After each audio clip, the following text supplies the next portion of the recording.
In battle, the Klingons shout their names before striking.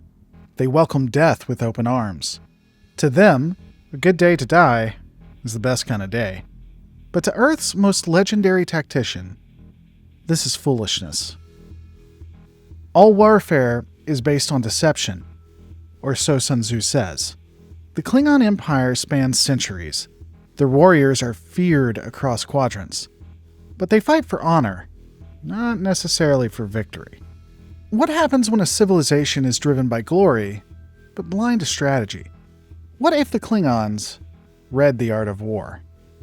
Would they win more battles? Would they become unstoppable? Or would they cease to be Klingons at all?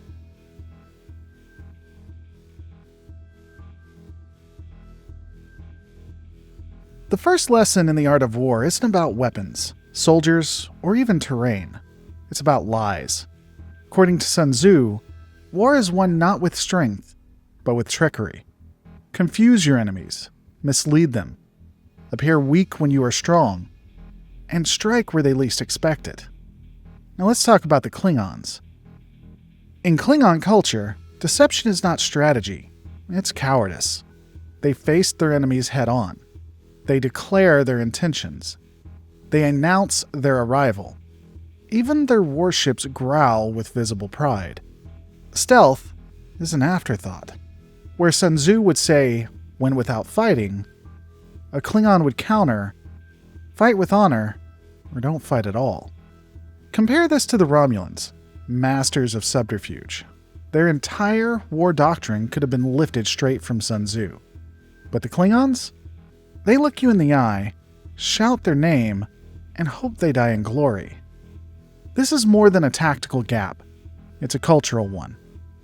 Sun Tzu teaches that the wise general makes himself unreadable. Klingons want to be read. They want to be understood. Because understanding their honor is what gives them meaning. Take Worf, perhaps the most thoughtful Klingon we've seen.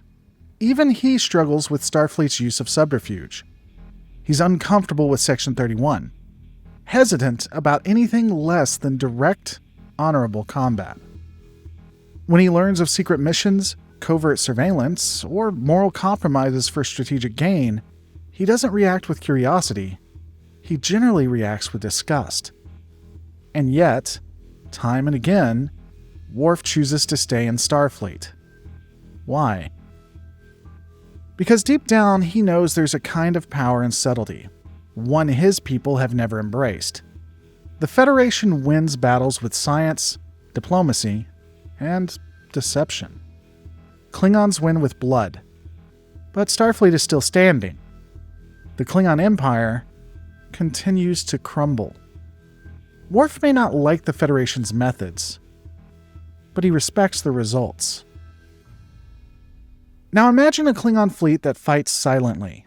No name shouting, no pre-battle monologue, just a surgical strike. A psychological war. No one even knows they've lost, until it's already over.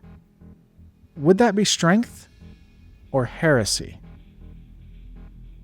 Sun Tzu understood something dangerous. Rage is a weapon, but only if it's your enemies.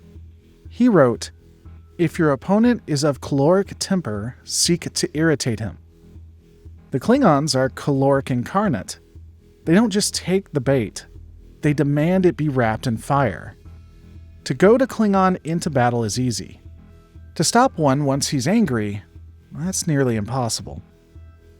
But Sun Tzu would ask, if your enemies can manipulate your anger, are you still the warrior, or just the weapon?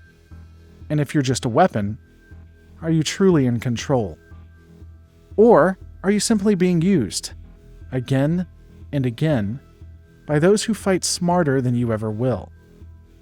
For all their strength, for all their honor, what if the Klingons have been losing smart while winning loud?